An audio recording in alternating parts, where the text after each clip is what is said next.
చంద్రబాబు నాయుడు గారు జైల్లో ఉన్నప్పుడు 50 రోజులు మేము నిద్ర లేకుండా ఆయన కోసం కష్టపడితే అరే చంద్రబాబు నాయుడు జైల్లోకి వెళ్ళిపోయారా వెళ్తారా టికెట్ అనేసి ఇదే సంక్రాలు ఉత్సాహంగా పనులు చేసుకున్నారు.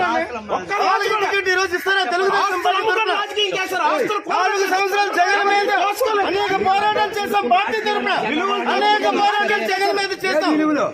అనేక పోరాటాలు చేస్తాం. మేము పోరాటాలకి ధర్నాలకి పార్టీ కోసం అన్ని ఖర్చులు పెడితే పార్టీ ఆ టికెట్ కోసం ఖర్చు పెట్టడానికి ఈరోజు టికెట్ ఇస్తారా? ఇది అంతా చాలా దారుణం. చంద్రబాబు నాయుడు గారు ఖచ్చితంగా వెనక్కి తీసుకుని మళ్ళీ కొండ లక్ష్మీదేవి గారికి టికెట్ ఇస్తే 40,000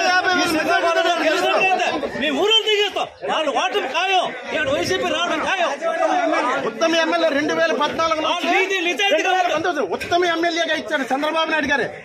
ఉత్తమ ఎమ్మెల్యే ఇచ్చే ఈ రోజు టికెట్ లేకుండా ఇవ్వడం అది ఎంతవరకు కరెక్ట్? వైసీపీ వాళ్ళ టికెట్లు అమ్ముకున్నామని చెప్పారు.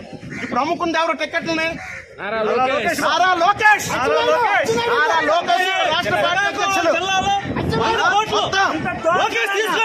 రెండు కుటుంబానికి అన్యాయం చేశాడు కాబట్టి, రెండు కుటుంబం అన్యాయం జరిగింది కాబట్టి ఇక్కడ టీడీపీ రాష్ట్ర వ్యాప్తంగా రాదని చెప్పేసి ఈ శ్రీకాకుళం జిల్లా నిర్మాణం అవుతుందని ఈ సభాముఖంగా తెలియబోస్తున్నాం.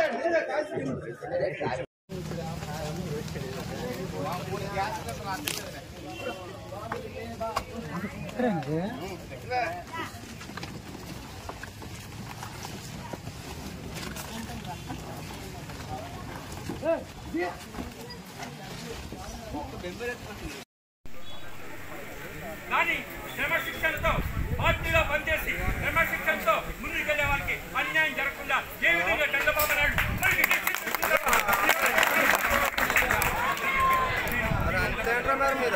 అదే